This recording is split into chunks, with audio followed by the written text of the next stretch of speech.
Good morning, everybody. This is on. Not sure. So, good morning, everyone. Thank you so much for joining us. Today we're going to do a lightning round or this fireside chat. The idea is that we have 20 minutes to present the topic, have a quick conversation on it, get people excited, motivated about why mobility for all is important.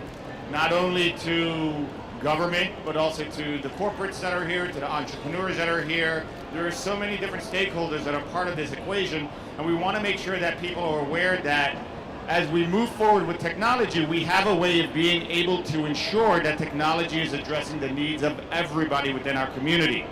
And so today we have the honor of being joined by the Commissioner of the Mayor's Office of People with Disabilities and a good friend of mine, Victor Calise. So if we can give him a round of applause. Well, thank you, Robinson. Thank you. We're going to hear from Victor on, there are a lot of different themes on what's happening in the world of mobility. One is really understanding who is the disabled community. So it's never clear to us. Some people think it's one set of folks, other people think it's another. And so for us, it's an idea of just understanding who makes up our entire community. And then we also want to get a little bit into what are some of the innovative solutions, and as well as talking a little bit about some of the challenges that we're seeing in New York City. So one of the numbers that Victor has shared with me that has always struck a chord in my head is that 1 in 8 New Yorkers has a disability. And so I think it's important to just kind of start off a kickoff with an understanding of what is the disabled community in New York City. So Victor, if you could just kind of jump in and tell us a little bit about that. Sure. Thank you, Robinson. I appreciate it. I thought there was going to be some type of fire, a U-log or something that we can. Thank you. That's much better. Thank you. So, that's a good question. If we think about the number of people in our city, it's 8 million, and there's 948,000 people with disabilities in New York City. And those are people that have self-disclosed. And the number is pretty big. So we even think it's about 1.5 million. And that doesn't even count the number of visitors that come visit the city every year. And that's about 6 million people with disabilities that come visit the city. And when we're talking about disability, it's pretty broad in its scope. We have people with physical disabilities like myself, but it's not just about me. It's about people with cognitive disabilities, people with vision disabilities who are blind and low vision, people who are deaf, people who have hearing loss. How do we provide for them? People with autism, people with learning disabilities, and how does we build a city that includes everyone regardless of their disability? And that's the work that we do every day. It's just astounding. I mean, we hear about that number, 948,000 people. That's an astronomical number of individuals. I was reading as you were doing, I was doing a little bit of research, and it's 285 million people in the world with some form of vision correction that's required. And so these are large numbers, and I think that there's a lot of opportunity for us to look at how do we develop technology in order to accommodate this segment of our community. And so, Victor, you guys here in New York City have been working on a lot of innovative stuff. You've been looking at ways of being able to help ensure that technology is open to all. Can you talk a little bit about some of the challenges and opportunities that the city of New York is developing? So I think one of the challenges is what's being built, right? Getting a pulse on what technologies are out there and what's the city bidding for. Some of the work that we've done in the city is collaborate with others. And some of the people that we've collaborated with are G3 ICT and World Enable. And they're really looking at how do we ensure accessibility is included in everything? And they got it right. It's, what's when your request for proposal process? Is disability baked in there from the beginning?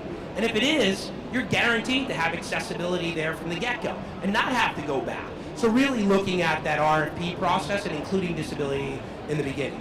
We've done a lot of great things with the kiosks that are on the street that have accessibility with voice-over, wayfinding, braille, accessible height for people with disabilities. So we think about technology in that way. And even for getting wheelchair accessible taxis, we have apps that are able to get those specific wheelchair accessible taxis as we expand our accessible taxi fleet. So what were some of the challenges when you first came into office and you looked at how could we bring some of that technology into the community? Were there any ways where you saw potential partners that were out there who could help in trying to help bridge this divide between what folks in the disabled community and we're facing. Yeah, it was really looking at inside the agencies and saying, hey, what are you doing? What do you got going on? And how do I ensure that what you're doing is accessible? So it was a lot of fact finding.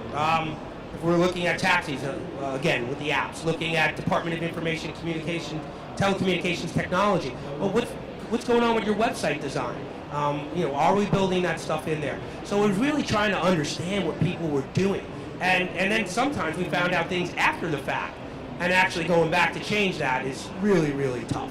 Right. It's interesting to look at how, I was reading, and actually I'll quote it from here, I wrote it somewhere, but numbers on something, well, there was a number somewhere in one of these little pieces of paper that I wrote about how much money is invested in trying to develop an application. And so I think it was in the UK, they were looking at developing an application for transportation, and they were investing 500 million pounds in it. And then they were looking at how do we find ways of being able to update that so that the disabled community could take advantage of it. And that was 600 million pounds. And so there is a lot of this afterthought, this inability sometimes by folks in really taking into account the importance of being able to start from the get-go on looking at the creation of these applications. And so we have here a mix of folks. We have entrepreneurs, we have folks from government, we have folks from corporates. If we were to address, let's just look at those three segments of the stakeholders who are here. If we were to look at entrepreneurs, what would be your recommendation to them? And I want to go through, government, corporates, entrepreneurs. Oh, well, this is a call. I'm going to challenge everyone in this room. If you really want to get your tech right, and you really want to get things right, employing a person with a disability. If we're not seen, we're not heard. And hiring and getting people with disabilities inside your workforce to understand what it is, what a disability is, what a learning disability is, what dyslexia is. I mean, those are big. Lots of people have those. Those are hidden disabilities. You don't see them. You may even have employees in your workplace that are there now. But if we think about numbers of people with disabilities in New York City, it's huge, right? But the employment gap, people with disabilities live in poverty. And people with disabilities are smart, educated, and a dedicated workforce. And people rarely tap into that. And what does that do? That leaves us in poverty. So here's a number for you. From the American Community Survey in New York City, 77% of people with disabilities from the working age of 18 to 65 are jobless. If I turned around and said that was okay for any other group, any other ethnicity or any other sex that happened, there would be an uproar. But for some reason, that's okay for people with disabilities. That needs to change. And when you change and you include people in your workforce, I guarantee you will see productivity rates go up, and more importantly, your tech would be accessible for that person, or every person. All right, let's look at government. So for the government officials here who are looking at ways of being able to engage or do a little more, I mean, to a certain extent, some of what New York is doing, what word do you offer to them? Look with inside your workforce, see where your gaps are, see how you are not looking at disability, more or less, and especially in government under Title II of the ADA. It's really simple. Anything that you provide for anyone in city government has to be provided for people with disabilities.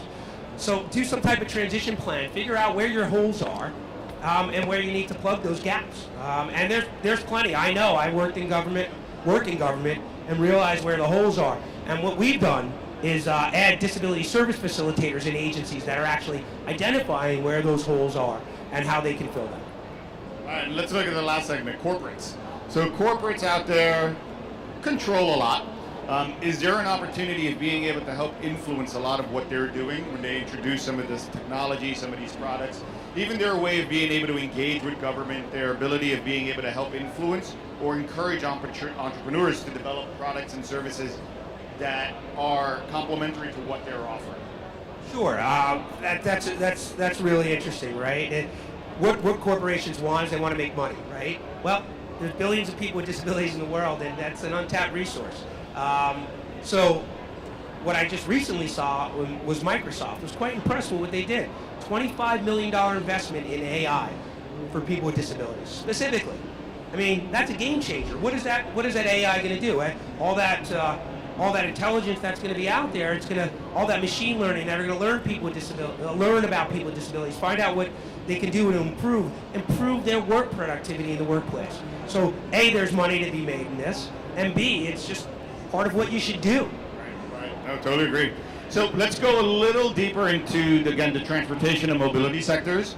So you guys have been working on a lot. You mentioned that you guys are looking at ways of being able to increase a lot of the ride sharing, a lot of the taxi opportunities for the disabled community.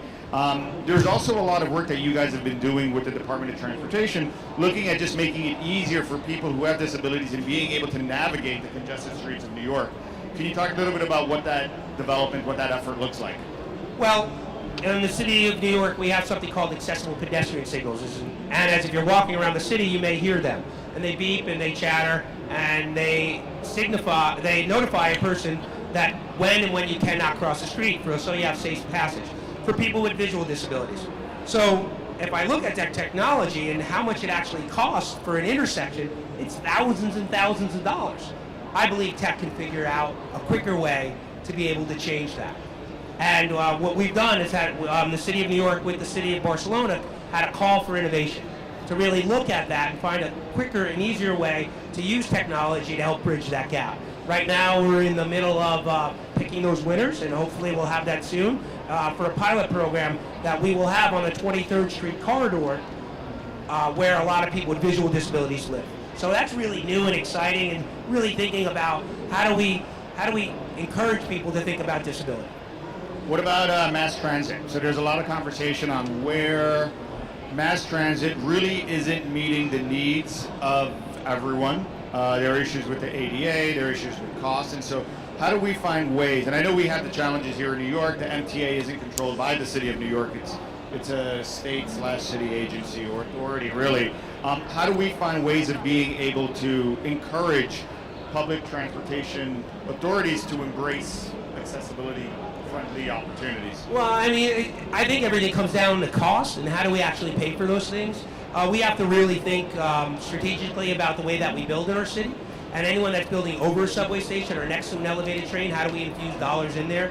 How do we use technology across to let when elevators are down in real time so people with disabilities can make that educated decision? I mean, advocacy is big as well, but it's about infusing dollars into the system in a creative way that provide for all. So let's bring that back to what you said originally, and we'll use that perhaps as an opportunity to start wrapping up. The RFP process. So we all know, again, and that number that I quoted before, and the $500 million to develop an app and $600 million to upgrade it.